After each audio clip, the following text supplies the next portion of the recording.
Après 3 jours de travaux de la table ronde sur l'état des sièges, c'est ce mercredi que le Premier ministre Jean-Michel Sama Lukonde, représentant personnel du chef de l'État, a clôturé ses assises. De ces 3 commissions réparties selon les thèmes, la levée de l'état des sièges, le maintien de l'état des sièges et la requalification de celui-ci. Celles des commissions ont, après d'intenses débats en interne, défendu chacune sa thématique, à savoir le maintien ou non de l'état des sièges dans les provinces du Nord Kivu et de l'Ituri. Pour les uns, il faudrait lever l'état des sièges, vu le chèque enregistré. L'honorable Sambuka, député du Nord Kivu, et maître Boniface Lungiringa de l'Ituri plaide pour la levée de l'état des sièges dans les 2 provinces.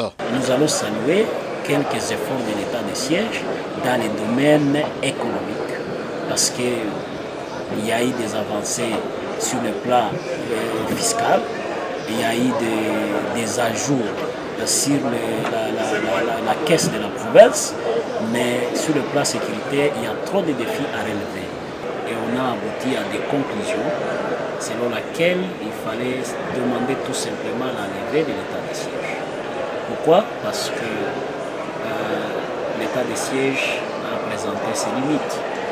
Il y a eu trop de bavures et par cette raison, on a demandé tout simplement la levée de cet état de siège pour permettre à la rentrée de l'ordre constitutionnel. L'acquis que l'état de siège a ramené pour qu'on puisse la maintenir, nous ne l'avions pas trouvé. Avant l'état de siège, bien sûr, les gens mouraient. Après l'état de siège, les gens meurent aussi. Pendant l'état de siège, les gens sont morts.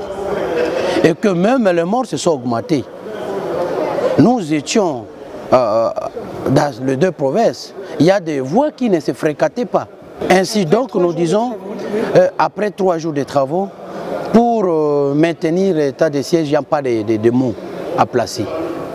Parce que l'état de siège n'a pas arrangé, n'a pas apporté, n'a pas atteint l'objectif du chef de l'État. D'autres, par contre, estiment que l'état de siège devrait être maintenu pour efficacité de ces derniers, quel que soit le temps que cela prendra, pourvu que la paix revienne. Madame Claudine Zeni, conseillère du gouverneur militaire de l'Ituri.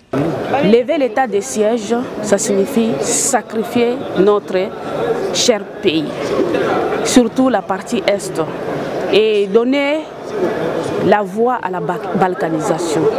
Et ça, c'est ce que nous déplorons vraiment de ceux qui soutiennent cette tentative, cette tendance à la division du pays. C'est pourquoi nous, à notre niveau, nous soutenons le maintien de l'état de siège parce que nous voyons que la situation est encore grave.